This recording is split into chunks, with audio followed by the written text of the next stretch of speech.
What's up, guys? Welcome into Good Morning Lambeau. My name is Clayton. You can check us out on Packernet.com. Find me on Twitter at Packers_access. Email us, PackersTotalAccess@gmail.com. You can text us 865-658-5824. Join alongside Tim in Green Bay, here to talk some Green Bay Packers today. Obviously, woke up, grabbed a cup of diesel, and ready to get after it. Tim, how you doing this morning, man? Good, man. I'm on my second cup. I'm Same here, man. Same here, my man.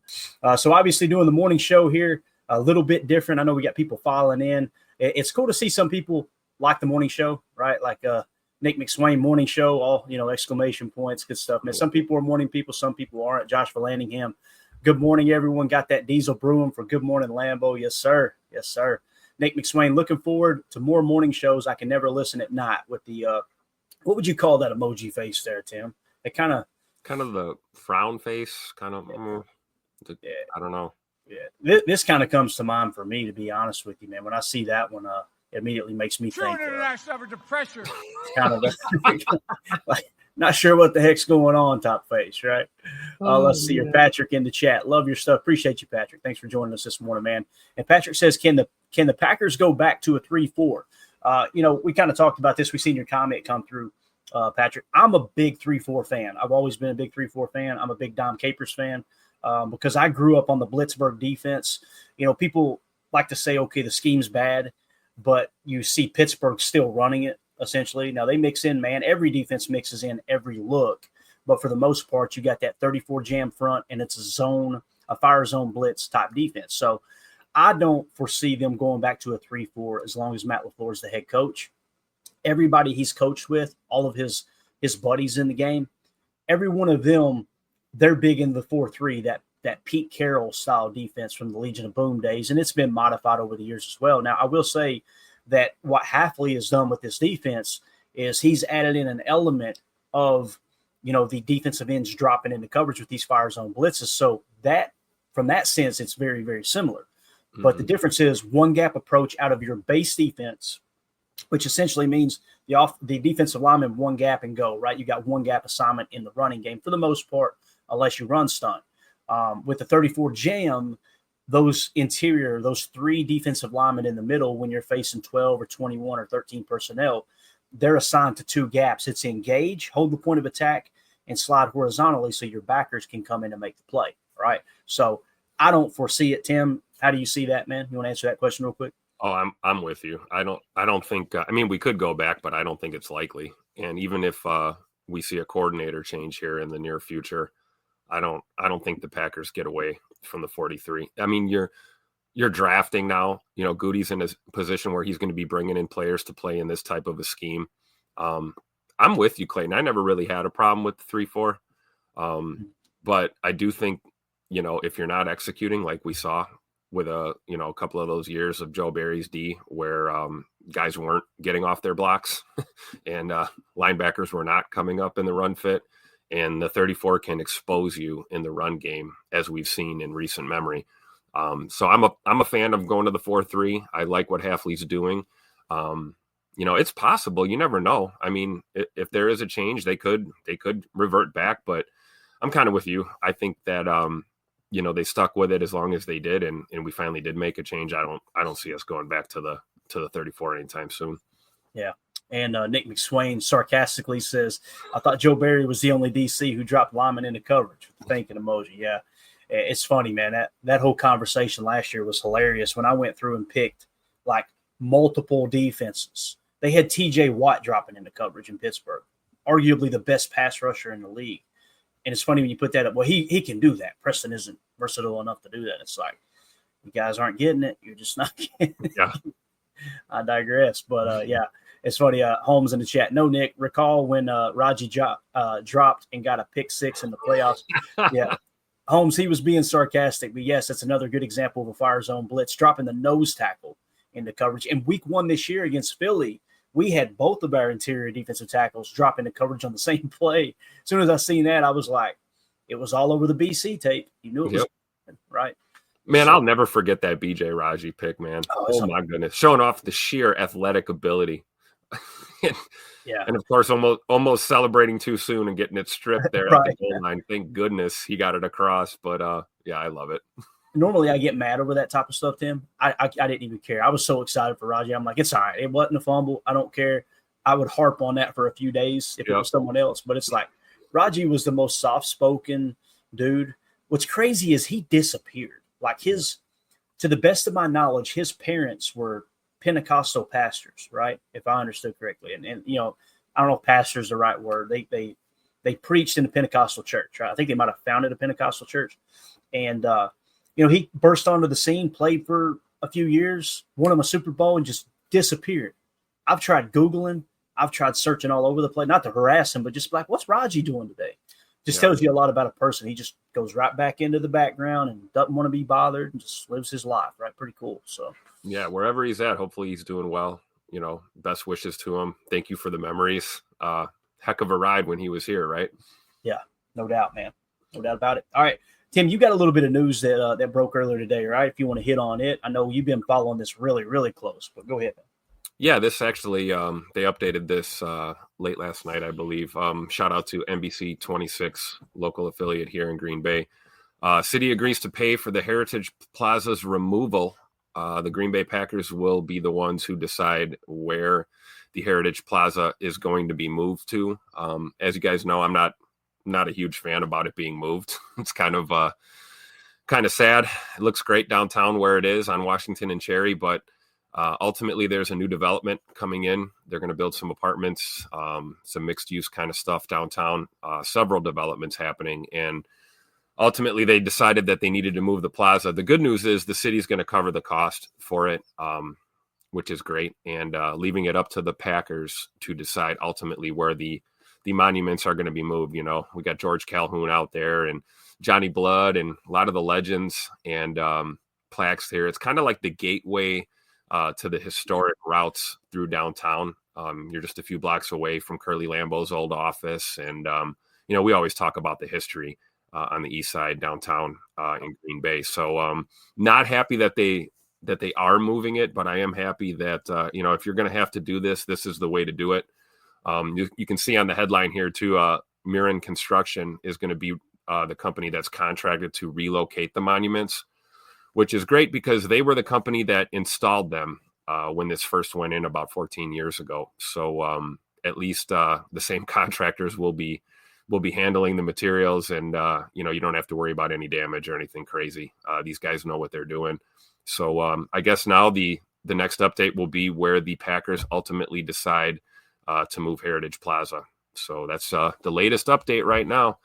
Yeah, me no like you, Jan. Me no like you at all. But I don't understand why we've constantly got to be changing historic stuff. It just it drives me crazy, and I don't want to turn negative, so we'll just change the topic. But thanks for keeping us up to date on that, man. You know, at least the statues, obviously, they're not just, you know, chucking them in the Fox River or anything, right? We're going to put them on display somewhere else, but there's a reason they were where they were at, right? So, yeah, which was the city of Green Bay's idea to begin with. So right. It's nice that they're at least covering the cost to move it, for sure. Yeah. Never miss out on an opportunity to waste some money, right? That's what it's all about. There you go. So, all right. So speaking of history, obviously it's Bears week. We're continuing with the old photos that we've come across here on Twitter. This shout out goes to Pro Football Journal. Really cool follow there, guys. Make sure you check them out. He had quote tweeted me in the Bears photo that I had showed from like 1934 or 1937, somewhere in that range. And he started, I guess he is adding color to some of these photos, which is really cool. This one here, obviously, Bears Packers. To me, it looks like it's got to be between 1937 and 1948, based off of the unis. But I love the random dude over here, no helmet, right? Not sure what happened to his leather helmet. Maybe they were optional at the time, but he's definitely missing it. This is back when football was football, man. It's just absolutely awesome. So I love it. Got that shot, and then he put out another couple. This poor guy right here, man. My goodness. Yeah, he's looks like he's about to get choked out, and yeah, they couldn't call a face mask back then, right? They just called it choking. Pretty much chokehold, right? Hey, the Bears know something about choking, right? Yes, they do, because the Bears still suck, Tim. You know that better than anybody. So, absolutely. Like I said, it being Bears week, we're going to continue to show you those throughout the week as we or Bears week next week. We're going to continue to show you some of the stuff from the Packers-Bears rivalry. over the years, which is awesome, man. Just it's so cool to see all that tradition. And I understand some people don't get as hot for it because maybe the Bears aren't as good, as the Packers here recently, and it's not been much of a competitive thing. But to me, there's no better way to celebrate an old rivalry than just kicking the absolute crap out of your opponent, right? I think it's awesome. Bears still suck. All right, so there you are with your Bears-Packers history for the morning. Nick McSwain said, Clayton, are the Packers doing anything schematically differently in the red zone, or is it more unforced errors stopping them from scoring? Now, Nick, I don't have a definitive answer there, right? I watch a lot of tape, but when I get asked a question like this, I want to dig in and actually come up with hard data. Chart every red zone play. All right. And then you could take the charting of run to pass ratio. You also chart the penalties in. All right. That can tell the story as well.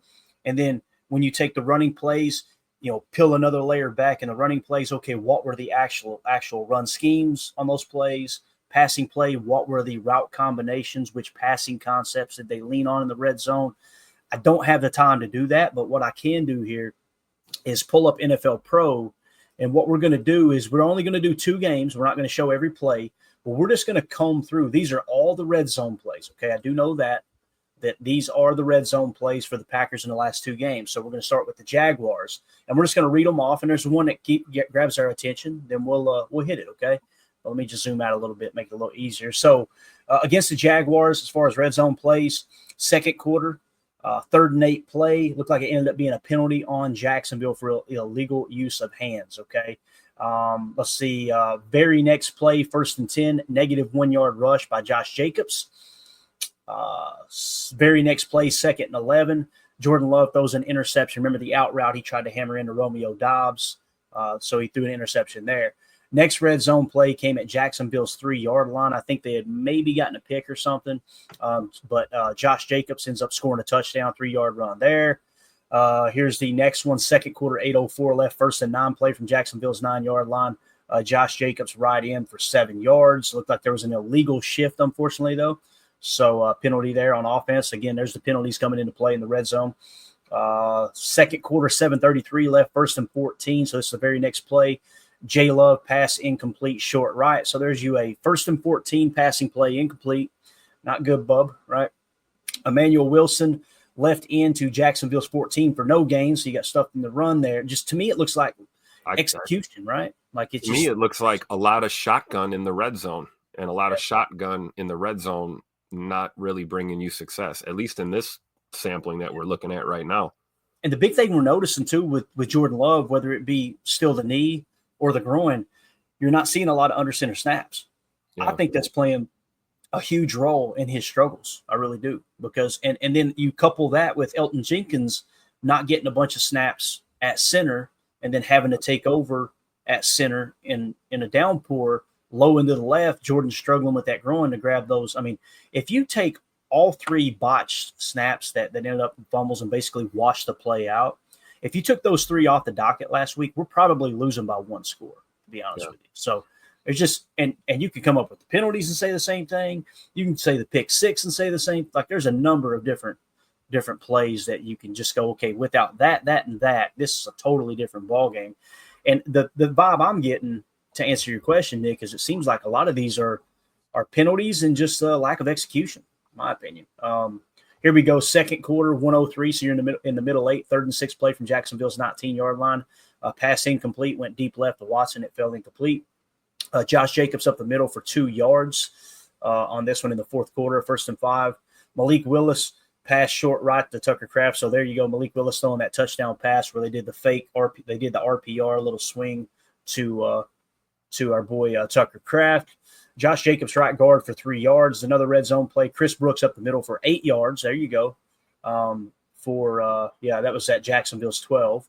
Malik Willis, of course, kneels to Jacksonville's 5 for negative 1 yard. So that's just a nil play. So you take those last 2 out, obviously. So to answer your question against Jacksonville, to me, you had several penalties, at least 2. You had the interception by Love. I would say it's not really scheme. It's more execution. But I understand what Tim's saying too. Like you're kind of not playing too much shotgun, right? So, yeah, I mean, it'd be nice. I mean, you think about, you get down in there, everything's compressed. You've got a shorter area to work with.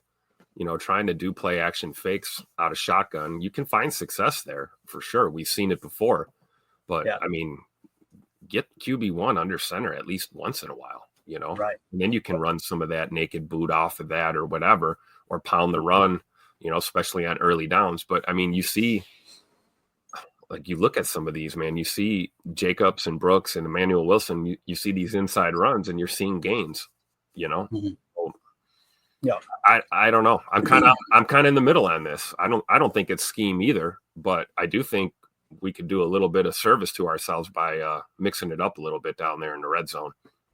I mean, it's shotgun 90% of the time down there. Yeah, definitely. So here we are against Detroit. Josh Jacobs left tackle for 1 yard. Brooks left guard for 4 yards. This is all in the first quarter. Jordan Love pass incomplete on 3rd and 5. Looks like they tried to go short middle to Brooks. I think Brooks might have dropped that one if I remember correctly. It wasn't a great pass, but still considered a drop probably. Let's see, third quarter, 2:21 left. 1st and 10 at Detroit's 14-yard line. These are the ones that get me, Tim. First down, incomplete pass, right? And let's see if it actually bots them in the rear end or not. They may end up working out. I don't know, but no, it doesn't. Look, so 1st and 10. Right? You get in the red zone. You're at Detroit's 14-yard line. You need to score points here, right? 1st and 10, incomplete pass. Your offense immediately gets a little more pressure on them now because now you're behind schedule. You're 2nd and 10. Man, we'd like to run the football, but at the same time, it's like now we're behind schedule. Should we try to pick up a chunk of 6 yards here through the passing game? What's the defense doing? Do we can? All those things come into play, right? But first down incompletion, now it's 2nd and 10. Jordan Love fumbles the snap. So that was one of the bad snaps, right? Mm-hmm. So, and it looked like on this play, it was recovered by Emmanuel Wilson and took it to Detroit's 14-yard line for, what is that? For 9 yards. Yep. So, so you actually, about all you could ask for there. Next play, which is weird. Hold up. Was there like a penalty here? I'm trying to think. Jordan Love fumbles, blah, blah, blah. Can you not advance it? Maybe? I don't know. It says for 9 yards. Oh, he picked it. Where he picked it up at, he gained 9 yards, which basically got him back to the line of scrimmage. I think is what they're saying there, maybe. Yep. Because the very next play is at Detroit's 14-yard line as well. 3rd and 10 play. J-Lo fumbles again, bad snap, and recovered at Detroit's 20. So you completely screwed up that whole drive there, right? And if I remember correctly, did they miss that field goal, Tim? I know they missed one, so that could have been it. But again, to me, the problem lies in that first down. Like that first down pass, like you get completely behind schedule, right? And again, those are shotgun fumbles. If you were under center, that exchange is a higher percentage of not being mishandled, right? I'd like to see him just run a straight draw on first down. Go ahead, go in shotgun. Everything's on tape. We keep doing this in the red zone. Run that ball on first down in the red zone. Let's watch this whole sequence here. So here they are in a pistol, right? Which essentially pistol's a shallower gun. Yep. So here's the first down that's incomplete to Watson. Let's watch it real quick. Back to pass. Yeah, just a bad throw. I mean, ball's out late too. That ball could have been out way sooner. Yeah, that's a great point. So if we watch it again here, let's see if we can get it zoomed in a little bit further for y'all. Scoot's going to get free really quick in this route. Yes, right here. Look, right here, you should be loading up because that linebacker isn't going to do anything. He's fading. Right here, you got to put it on him. Put it on him. Put it on him. Yeah, he should already have the ball in his hand right there. Yep. Instead, you end up dirting it. Because if you get that out there to him, it's probably a whole different ballgame. But again, first down passes, more can go wrong than right. All right, next it's like play. You said, though, execution, right? Because if they execute there, that could be a tutter to the pylon, or we're talking 1st and goal from the half-yard line there. Yeah, that's a good point. All right, so here's one of the botched snaps. You see it's low to the left, if I remember correctly. Yeah, low to the left. Oh, God. And again, you're getting too damn cute, Tim, right? Yep. So for those of you on the pod that can't see this, you're in bunch nasty, nub right. Okay, everybody's nasty splits. Jaden Reed in motion. And I know there's people that are like, the jet sweeps work. Stop bashing them. Bro, it isn't about – no one's saying take the jet sweep out of the offense. We're saying understand the situation. This doesn't have a damn thing to do with Jordan Love. This is Matt LaFleur. Understand the situation. Your running back was averaging 8.9 yards a freaking pop. There's no reason to do this right here. There's no reason. So again, you're going to go with a little orbit motion, and you're doing the whole, low snap to the left, obviously hard to handle. You end up losing the snap, cue up the circus music, and instead Emmanuel Wilson picks it up, and that's what we were talking about. He ends up doing a good job getting those yards back, but again, still going to be you're looking at a 3rd and 10 play. That's terrible. Thank you, Charles. Thank you, Chuck. So, Nick, is it schematically what in this Jaguars lack of execution, right? Lions game, what we're seeing, it was scheme. Like you can't in the piss pouring rain, you're trying to run these circus. I'm sorry, just can't handle it, can't have it. Very next play, and this is another botch snap, and it's going to kind of kill the drive, obviously. But you see, there's not much Love can do there. Just get on the ball and take a helmet to the stern or take a helmet to the spine, right? That's all you can do. So, all right, cool. So I'm glad we did that. I'm glad we kind of dove into that one and just take a quick look. Again, shotgun sets inside the red zone rather than getting under center. That could have to do with the knee and getting too cute on the end arounds. Let's see. So, got that. There was the fumble. Okay, so next play, 1st and 10 at Detroit's 18-yard line in the 4th quarter. It was Chris Brooks, right guard, for 9 yards. Hark. Look at that. So running off guard. Notice it wasn't tackle like the previous format or the previous place that we talked about. It was off tackle. You're trying to get too much with that stretch. Stick with what's working. Stay inside. Then, of course, 2nd and 1, J. Love, incomplete pass, short right. 3rd and 1, J. Love, incomplete pass, short right to Wicks. So, scheme. Like 2nd and 3rd and 1, man. I don't know about you, dude, but I trust every single running back on our roster to get us a freaking yard. On 2 1 plays. yard on 2 plays, and we're throwing? Yeah. So, again, if it works, we're loving it. When it doesn't work, I know this. There's been many times it's worked, and I've also been like, thank God that worked. Yeah. We're behind schedule. Rather than put the pressure on the defense. You know what I'm saying? Like, anyway, so then it's 4th and 1, and Josh Jacobs gets no gain. So you end up running it on 4th and 1 when you know they're queuing in. They're loaded up. Yeah. Right. Exactly. So let's see. 4th quarter, 4:26 left, 1st and 10 at Detroit's 11-yard line. You got J. Love. Pass incomplete, short right to Kraft. This is what I was talking about. For anyone who was in my mentions on Twitter saying, the incomplete passes aren't an issue, okay, you need to go watch the game again. Yep. Because these first down incompletions absolutely killed the offensive flow for sure. So, first down incompletion, J. Love short middle for 9 yards there, and then it looks Emmanuel Wilson off right guard for 2 yards. For a touchdown. So those are your red zone plays for the last 2 games saturation. And again, NFL Pro is absolutely awesome that you can pull that stuff up. But it's just I think we got our answer, Tim. It's a mix of both. And Nick, thank you for asking that, man. That was very off cuff. We pulled it up just on the spot. But at least the last 2 games saturation against Jacksonville, the red zone woes, lack of execution. Against Detroit, you tried to get too cute and you were passing on first down. That's the way I see it. So I agree. I think it's a situation thing. Like you said, situationally, there are times to call the fancy stuff. Don't get me wrong. And it works. We've seen it before where you get some of that motion going. You get a little deception. You get the defense kind of moving early before the snap in the direction you want them to go. And then boom, it's a 50-yard gainer up the seam or something. When you're compressed and you're inside the 20 there and you're trying to knock on the door of that goal line and you're calling these cute plays, it's not working. It hasn't worked in a while. I don't know why we continue to do it, but hopefully we make some changes here. Yeah, for sure. Let's go to a Patreon question real quick. And I thought this was interesting, and it's kind of a long question, but I think it's definitely worth checking out here. And then we'll kind of dig into some of the analytics that may give us the answer that we're looking for. Shout out to our boy Jake G126, and here's what he says. I'm curious what your thoughts are on the state of the NFL quarterback position as a whole. Many fans that can remember the 90s till now went through probably the greatest stint of quarterback play in NFL history. Do you think this results-driven league needs to relax a touch and let these quarterbacks develop before crucifying them. All I've been hearing is interceptions, interceptions that from the media about Jay Money. What about the darling C.J. Stroud? He himself is having a bit of a sophomore slump. I don't hear anything about that. Don't get me wrong. I'd like the picks to slow down, but sheesh. I think one of the issues that many people don't talk about, Jake, is the college game is not preparing these quarterbacks for the NFL level.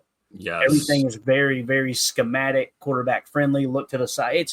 Listen, I'm going to be going to a high school playoff game tonight. I want to lose my mind watching them come to the line, and then play clock's at 10, and the whole team has to look to the sideline. Let's get the play call, okay? And then you come back set, and all of a sudden someone didn't motion, delay a game. It's like, the coach, listen to me, coach. This isn't Madden. We're not here to watch you on the sideline with your pretty little quarter zip and your little laminated play sheet. We're here to watch football. And that whole approach of let's take it completely out of the quarterback's hands, you're not preparing them for college. And they get to college, you see the same damn thing, Tim. Yep. Like you see. And then they get to the NFL if they're lucky, and it's like, here's a gigantic playbook. You better run the show. You better know every can. You better know every alternate set. You better know how to flex guys over. Yep. And they're looking like, what? Exactly. Yeah. Exactly. So, yeah, that's to me, I think that's a big issue with what's going on at the quarterback position. I really do. Now, when he's talking about how players are playing, I've got the quarterback grades pulled up. I won't put them on screen to save us time, but when it comes to PFF. Let's see where C.J. Stroud is currently grading out 16th at a 75.4. Guys, that's a solid quarterback. Yeah. Grade, right? Jordan has a 71.3. He's 21st. Now, when you go passer grade, I think he jumps up to like 17th. And I want to say that C.J. Stroud maybe drops a touch. There is a thing such as, a quarterback slump. There's no two ways about that. That is a real thing in the NFL. But also the big thing is teams now have a full year of tape on him. They know what throws he makes best. They know how good or not so good he is at reading a defense. They're going to go in and go, okay, let's make him play left-handed. Here are the routes he likes to throw. Let's take those away.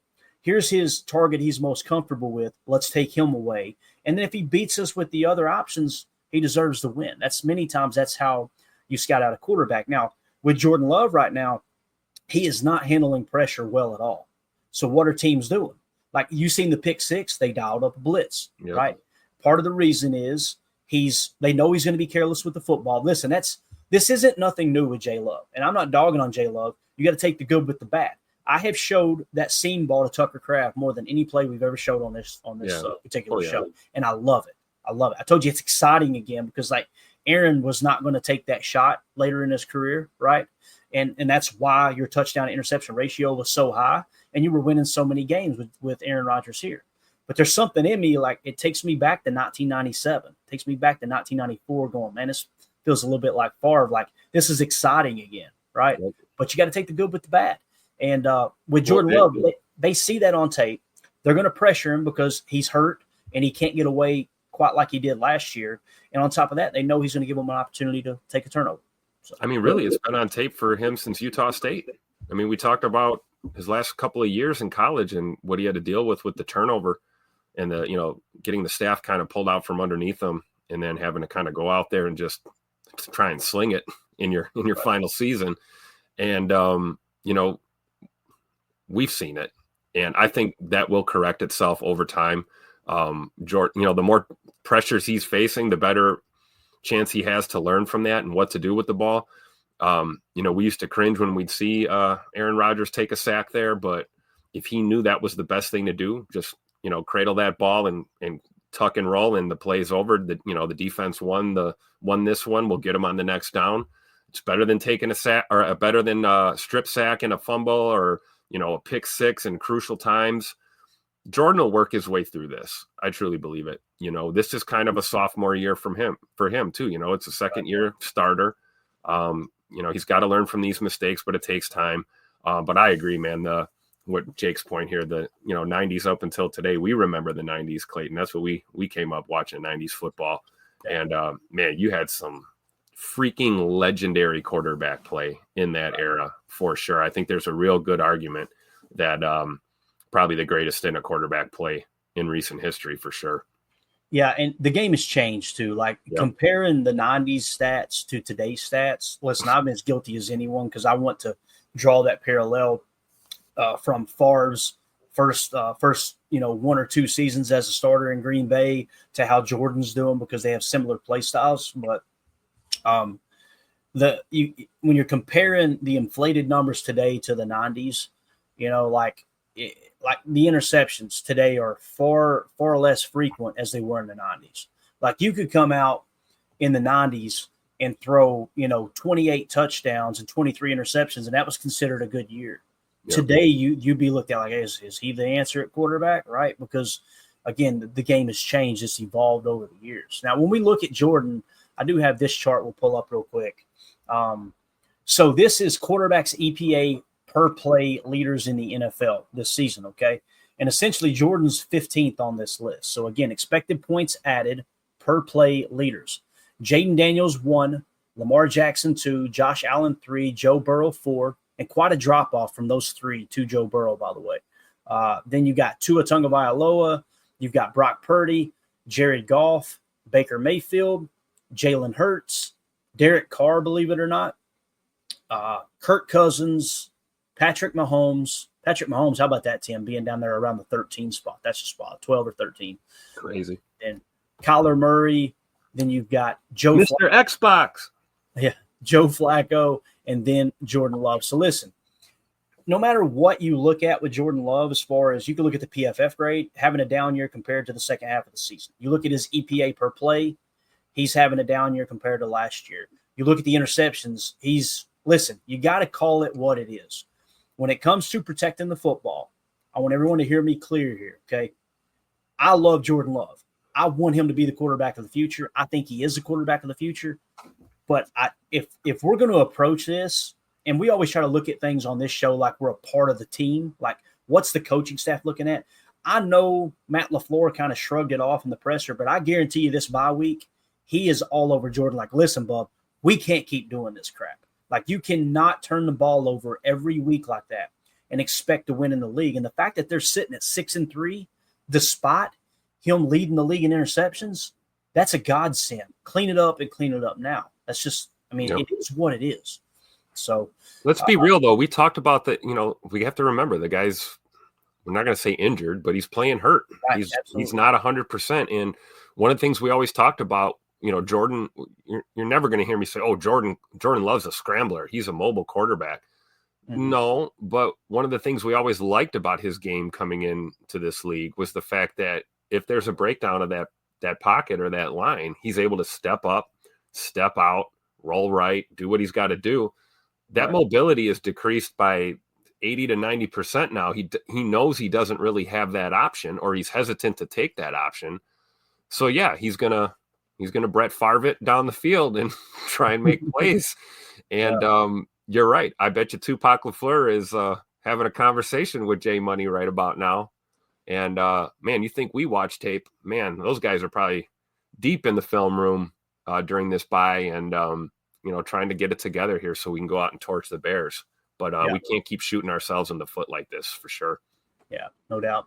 And again, shout out to Jake G126 from the Patreon group. If you guys want to join our awesome Patreon community, scan the QR code in the upper right. That'll send you to patreon.com/Packer Fan Total Access. If you're a member of one of the 3 tiers on there, we enter you into giveaways here on the show, just a way for us to give back to those who are supporting the channel. And they'll be thrown into a group also with the YouTube members as well. So, again, thank you for the question there, Jake. I thought it was cool to kind of take a look, step back. All right, let's see where Jordan's sitting as far as the rankings and stuff like that. And again, EPA per play isn't everything. What I like to do on this show, and I know Tim agrees, we take the PFF grade. We take the EPA rankings. We look at the tape.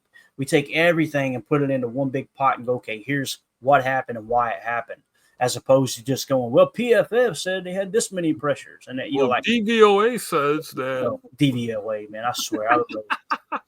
when I hear people say DVOA, I just move on to the next conversation. There's nothing wrong with DVOA other than the fact that people treat it like it's the absolute freaking gospel. And it's just like, I just can't handle it. But anyway, so there is your where Jordan's ranking in that regard. Again, thank you to the Patreon community. You guys are awesome there. So why don't we do this? Why don't we we're going to get ready to shift gears here in a second and actually go to PFF grades across the league. But before we do it, Tim, why don't we take a quick glance across the league? I know it's the bye week. I thought about doing a watch party on Sunday, maybe picking one game and actually doing a live stream and us just hang out in here and watch a game. I just don't know if enough people will be interested in it. We've been getting, everybody asking, do a watch party for Packer games. It's just, it makes the day too long for me. I got to do a pregame show. I had to do a postgame show. If I'm watching the game live on stream too, I'm going to be cross-eyed by the end of the show. You know what I mean? Staring at the light here. But nonetheless, though, playoff picture. Again, we hit on this earlier in the week. Just want to give everybody a quick refresher going into the weekend. Let's focus on the NFC playoff picture. The Lions have the number 1 seed, the Washington Commanders 2, Atlanta Falcons 3, Arizona Cardinals 4, Minnesota Vikings 5, and then the Philadelphia Eagles in the 6th spot. And the Packers right now are currently sitting with the number 7 seed in the NFC as it sits right now. In the AFC, you got the Kansas City Chiefs 1, Buffalo Bills 2, Pittsburgh Steelers 3, Houston Texans 4, Baltimore Ravens 5, LA Chargers 6, and the Denver Broncos are number 7 currently. So when we look ahead to this week, shout out to on X, Nerding on NFL, giving us this awesome graphic. I love it. Every single week. So essentially what you've got on the left side there are the matchups this week. In the middle, you've got the division standings. And then on the right, you've got the statistical leaders as far as passing yards, rushing yards, receiving yards, and then the highest gaining offenses and defenses in the league. All right, so let's start. Last night, obviously, the Baltimore Ravens eked one out against the Cincinnati Bengals. Tim, did you watch any of that game, sir? I did not. I did not get a chance to watch that. But we've got NFL Pro, so I can do that today. Bro, they go down and basically score with hardly any time left. Actually, no time left, I think. Yeah. The Cincinnati Bengals did. It was like under a minute left. They scored and they decided to go for 2 instead of tie it up. Oh, my gosh. That's how they lost the game. It's just like – and this is what their coach has kind of become known for. This is what Michael Lombardi's always harping on too, is like, why do you keep turning down the points? The thing I respect about Matt LaFleur, he's willing to take a field goal. Problem is, in the past, he hasn't had a kicker that can hit it, right? Right. So, now that we got a kicker that's going to be a little more stable, I think you're going to see that work out in our favor a little bit more. I know he missed the kick in the monsoon the other day, which, we expected that. That was coming. He's not going to hit every kick. I'm going to try to set the proper expectations for our audience. If you're expecting Brandon McManus to come in and hit 95% of his kicks, it's not going to happen. He's probably going to be somewhere between 80 and 85. And if he's above 85%, hell of a year for McManus, at least where he's at in his career. And again, money inside of 50 yards. This is what we need. We don't need a guy kicking 65-yard field goals for us. We need someone who can be consistent inside that 50-yard range. Yeah, so really between 40 and 50 is where we struggle. Yep. So true. Yeah, there you go. So again, Baltimore gets the win last night. So starting on Sunday, we got a morning game at 8:30 Central, 9:30 Eastern. The Giants at the Panthers, although it's going to be played overseas, right? I don't know if this one's in London or Germany. It's in Germany. Okay, cool. They got the – wait, who is that matchup again? Bro. New York Giants and the Panthers. Oh, das ist not gut, Germany. Yeah. Bro, I love talking about it. They're like, what the hell did the Germans do there? Like, why are we punishing them with this game? I don't know, man. I'm going to laugh when it ends in a 3-3 tie or something. Yeah, no doubt. So, again, Giants at the Panthers at 8:30 Central kickoff. Then you've got the Buffalo Bills at the Indianapolis Colts in the 1 o'clock slate. You've got the Broncos at the Chiefs. You've got the Steelers at the Commanders. That's going to be one to watch there. That should be a really good football game. You got the Falcons at the Saints, the Niners at the Buccaneers. That one's going to be a lot of fun.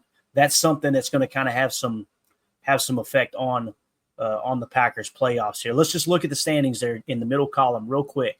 The Buccaneers are sitting at 4-5. Again, think wild card, guys. Right now, we've got to think wild. Doesn't mean we don't have a shot at the division, but we want to make sure we stamp our our spot into the playoffs, right? So who do you want to win this game? You've got the 49ers sitting at 4-4. You got the Buccaneers sitting at 4-5. Really doesn't matter to me who wins this game. Obviously, the bye week hasn't come into effect there for San Francisco, I'm guessing. But with them obviously playing one last game, for me, I probably want to see the Niners lose this one, just in case we lose to the Niners here in a couple of weeks, right? Yep. That way that tiebreaker kind of disappears. But at the same time, you just want these two teams to beat each other up, really. So, for sure. All right. I like what you said about that. Just going back to the Sunday's games, Steelers at the Commanders. So good old Preston Smith leaves the pack, goes to his new team to play his old team for his first game. I love it. That'll be a fun one to watch, though, for sure. Yeah. So as far Steelers in that game, right? Obviously. Yeah, definitely. So as far as games to watch, look for San Francisco, Tampa Bay in the 1 o'clock window. Next, New England Patriots. That's the Chicago Bears. That's always must-see TV to see if Caleb Williams falls flat on his face. I'll be watching that one. Obviously, it's going to be played in Chicago, and they're our next matchup. So it's a great way to get a quick refresher on what are they doing schematically at the moment, right? So that's going to be another game to really keep an eye on. Another 1 o'clock window is going to be Minnesota at Jacksonville. Okay, that's going to be in the 1 o'clock window or the 12 Central for those of you on Lambeau time.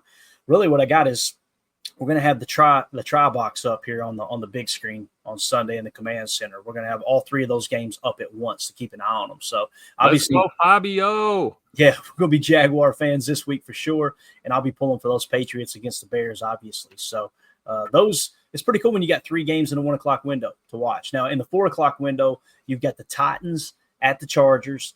You got the Jets at the Cardinals. I'll probably peep Aaron on that one for sure. And then you got the Eagles at the Cowboys. I'll be a Cowboy fan for that one, no doubt about it. So in the 4 o'clock windows, you're probably looking at you want the Jets to beat the Cardinals. The Cardinals are currently at 5-4. You want those NFC teams to just continue to get beat up, right? They're leading their division, but we want that to be a loss. So I'll be rooting for the Jets. And then as far as the Eagles and the Cowboys, you got to be rooting for the Cowboys in that one. Listen, it's going to be an uphill battle. Dak's going to be out for several weeks. That may be a good thing. I don't know. But you definitely want the Cowboys to beat the Eagles in that matchup right there. So who's getting the start for Dallas then? Is that who's there? I can't remember. I not Trey Lance, is it? No, it's not Trey Lance. It's another guy. Who was it? I'm trying to think. Somebody will know in the chat. Let us know who's going to be starting for Dallas this week. I seen him come in last week. I want to say it's like someone like the name I keep thinking of is Andy Dalton, but Andy. I was thinking that too. Is it Andy Cooper Dalton? Rush. It's Cooper Rush. Oh, yeah, Andy Cooper Dalton's Rush. in Carolina. So yeah, okay. Basically what we were trying to say there is it's a journeyman middle-aged white quarterback. Okay, so not gonna perform well probably, to be honest with you. So so again, Philly at Dallas. You think Dallas has got a chance with Cooper Rush at quarterback, Tim? I think they got a chance in that game. Philly's playing pretty good football right now. Yeah, exactly. And it's more about how is Dallas's defense going to handle Saquon and those guys, because Saquon Barkley's probably the best running back in the NFL right now, honestly, the way he's been playing.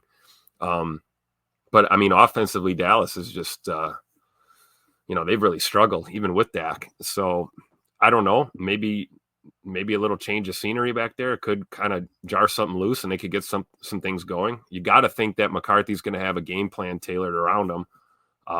So we'll see, but I'm not a sports bettor, but if I was, I would be putting my money on Philly in this game for sure.